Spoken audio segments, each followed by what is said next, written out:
Alpha 4.3 introduces new underground facilities that are probably the closest we've gotten to proper dungeons.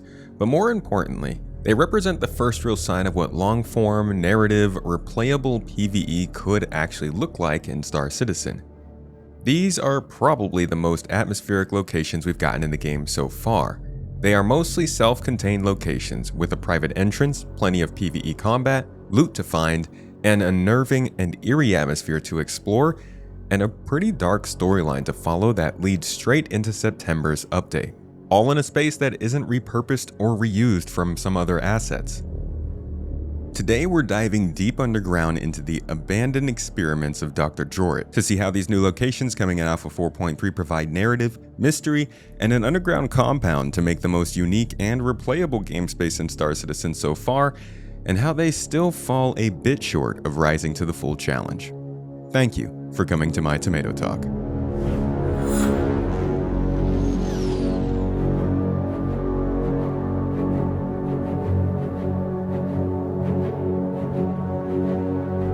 When looking at the catalog of locations we currently have in-game, there's a variety of issues that push most players away. Hathor facilities offer fun FPS and looting, but leave you and your ship pretty exposed to others, leading to an ultimatum that is more obviously geared towards groups and attracts many players to a small selection of locations.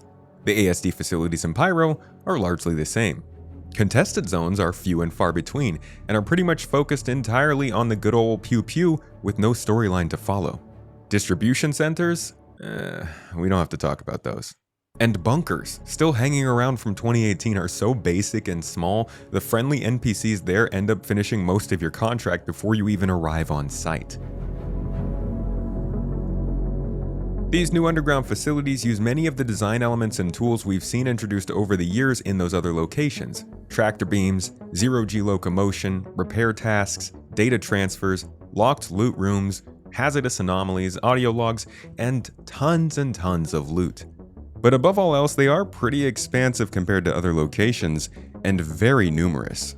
Not only does each facility currently contain an Armistice Zone lobby connecting two wings of the building filled with rooms and spaces to explore, there are around 120 of these facilities scattered throughout the Stanton system. Compared to the 10 Pharaoh sites on Pyro 4 or the 12 Hathor facilities across Stanton, the chances of running into other players in these locations are diminished, but still possible.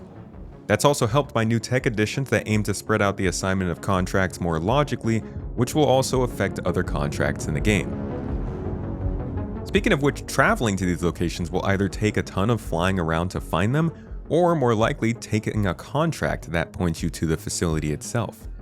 A lot of steps were taken to make game sessions in these locations feel isolated, and in my time adventuring through them, which is gotta be at least 10 different sessions now, I have yet to encounter another player. That being said, my experience is not universal, and there have been reports of other players being killed on site, but mostly when two players come against each other, it sounds like it's just a confusion, and they usually get on their way.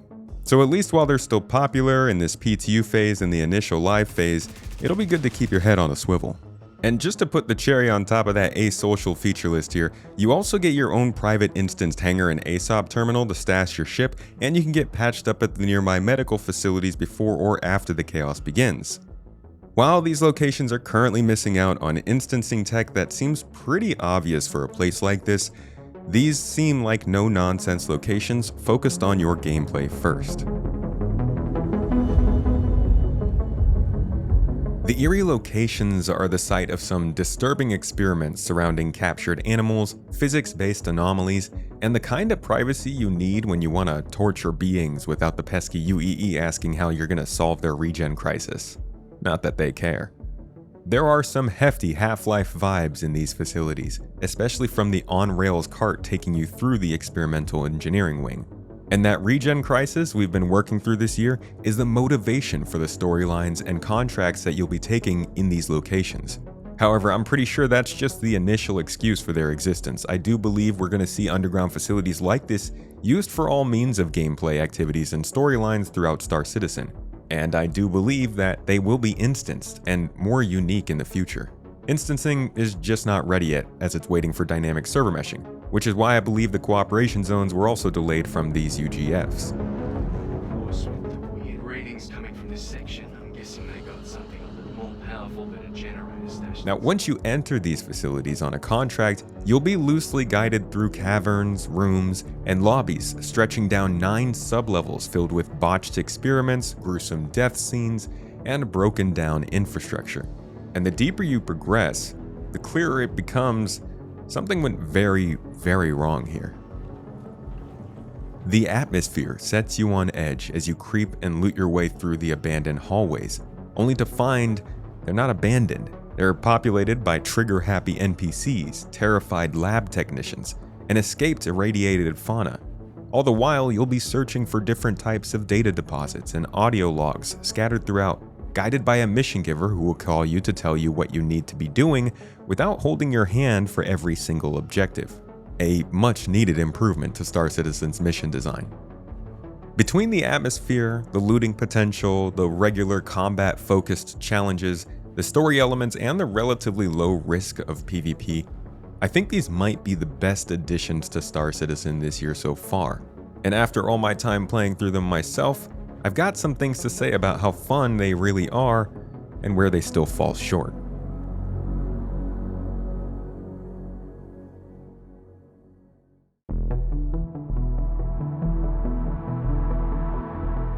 How do these new locations land? Good loot? Interesting puzzles? Challenging NPCs? Sure, but being in the PTU phase and being Star Citizen, it still does play a little broken. Glitches aside, I've made a ton of separate trips into the depths, with at least 6 of them going solo, and I've gotten at least 30 minutes of fun every time, even though most of those designated puzzles still aren't working. Most interestingly, nothing is really gated from your access in these places. Some view this as a negative, since it means any players can interrupt you at any time on any contract. But again, I think that's the product of the missing needed instancing. I personally like that you can explore and discover the weird locations as you see fit, and see the world building going on around you across various trips. But you still won't begin to really understand what's happening around you until you actually pursue the contracts within. I learned that the hard way when I got killed by radiation. And getting these contracts is still kind of annoying in my opinion. For instance, upon completing your first couple of objectives, once you get there, you're going to be asked to leave the location and go to an entirely different facility just to continue. While that may be good for keeping the population rotating and getting these places renewed, it feels really jarring to not just progress through the storyline in that one location.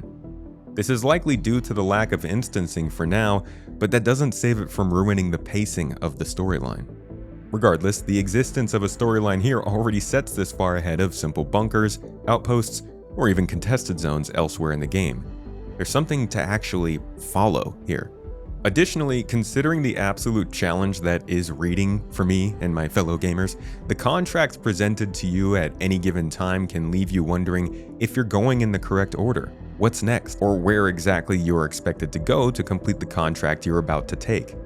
These aren't deal breakers by any means, but they continue Star Citizen's trend of still not being the most straightforward in its communication at this stage. I digress though, I actually enjoy that at times.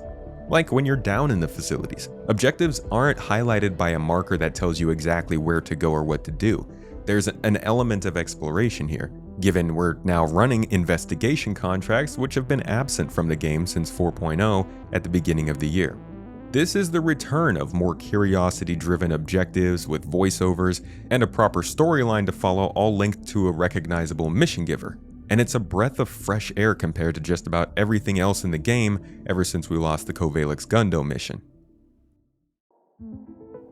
The introduction of these people and factions is key to progressing towards Star Citizen 1.0, and I really hope we see more of these contracts placed throughout the game soon. From space stations to caves to outposts to derelict ships, there are too many places that tragedies have occurred in Star Citizen for us to not constantly ask, why? Unfortunately, when you do find the audio logs that should answer all those questions, which do carry most of the narrative weight in these new locations, you are limited to hearing them only when you're on a specific contract. To know the direction that we couldn't see back then. What I'm doing now will change things. It And in a location like this, I think there should be more effort put into rewarding curiosity and exploration with some answers and interesting bits of information that aren't mandatory, regardless of why players are accessing it. And while these are perfect for a 2 to 5 person group, you can and should try these out solo in my opinion, just for the pure intensity and experience of it. You're gonna want to be pretty comfortable with FPS and well equipped for the trip though, as you'll regularly be flanked by hostile NPCs with some pretty interesting loadouts and irradiated fauna that can be pretty sneaky. You'll see combinations of enemies that I haven't seen as thoughtfully placed elsewhere in the game before now. They'll be coming at you pretty regularly in certain places, so you'll quickly learn where you can and can't catch a breath. But when I say this is the most challenging PvE FPS location in the game, I mean it. That also means you're going to be getting some good loot too. The new Zenith Volt sniper rifle is plentiful down here, as is the new Geist armor introduced in 4.3. But you'll also find other Volt weapons, fauna-derived resources, tons of different types of armor, weapons, and an injury or two to take home with you. I was constantly getting injured. If you bring a friend, make sure they have a medic mentality. The various areas you get to see around these locations are pretty different between the two wings we currently have access to. The locked loot rooms, platforming sections, areas of heavy radiation, zero-G environments, and that weird place where you have to melt down dead bodies for organic material all mix things up throughout the facility and in between your contracts, and they leave you wondering what the next release in these locations is going to be for 4.3.1. That being said, these locations are still lacking a lot of interactive elements that I was hoping to see, even with what's been added. From computers to servers to little trinkets here and there, the interaction potential, specifically in the research wing, still feels a bit untapped. Like I said, I'd like to see a lot more lore freely explained around these locations. And we're definitely missing any sort of real boss battle here, which I do think is what's coming in the next update based on the story that plays out here and some rumors here and there. And while the overall major path through the facility is fairly linear, there are enough rooms and double backs there that you'll end up taking a different approach depending on your goals and objectives. With multiple contract types that slowly get more and more unhinged as you go on, these locations can send you 5 or 6 different times with a unique experience each time. That is the kind of replayability that I'm expecting from MMO dungeons, not the same objective in a sandbox activity that you run over and over. Though you are going to start to become more familiar with the layout of these locations after your first 2 or 3 trips, and just find them a little less complex over time, naturally. I enjoy these locations for what they are. Not a timed-based event, but just some nice locations with stuff to do. The atmosphere, the storytelling, and the interactivity all make them feel like an open-world level in a single-player game, and the free ability to take contracts with the goal or to just explore with some friends keeps me grounded in the MMO dungeon running mindset. While these are all new locations designed with new assets, it's easy to see the locations themselves are not quite complete, with opportunities for power management through engineering, the obvious third wing of these facilities we still haven't seen, story elements that point to more, and even some potential new resources to gather down there that have yet to be activated. But from my first impressions and hours of gameplay in these places so far, these make for a pretty decent reintroduction to both the underground facilities we hadn't really heard about for years and the investigation missions which have been missing throughout all of 2025. I do hope this first iteration is a placeholder though, and there will not always be 120 of the same location offering the same missions. These seem more introductory to the whole format if anything. Like was explained years ago, underground facilities could be used to house different types of contracts like mining, investigation, cargo, salvage, and combat. But taking a look at distribution centers, I can understand why players would hesitate to believe that. And while I've asked that exact same question over on Spectrum, there's been no reply yet. So your guess is just as good as mine, and I'm not here to give you hopes beyond what we can see and play here in the PTU right now. Ultimately, if you're into FPS combat and you're looking for a few hours of potentially full PvE gameplay with story beats, puzzle elements, some cool loot to take home, and original non-repurposed content, I think you're going to enjoy this. It's not all perfect, there's definitely work to be done on this format, but this is the first time I felt like Star Citizen delivered something in the vein of a full, self-contained, mostly PvE dungeon experience. Similar to what I think many of us were hoping to see after that Destination Adventure segment of CitizenCon 2023. And that's got me excited for what comes next, especially if this is just the start of a real MMO-style dungeon in Star Citizen. I think you're going to have some genuinely good fun in these locations, either solo or with a few friends, when they go live later in the month. CIG just needs to do their due diligence and keep these performance and up to date as the game's development continues on in the future. Thank you for watching this video until the end, and if you enjoyed it, consider subscribing. You can check out my new series, Space Games Weekly, while you're here. Every Monday, I release a summary of the past week's Space Games news, releases, and reveals that I find interesting, and so far the reception has been surprising. I'm glad you guys have been enjoying. I hope you learned something new in this video, and I'll catch you in the next.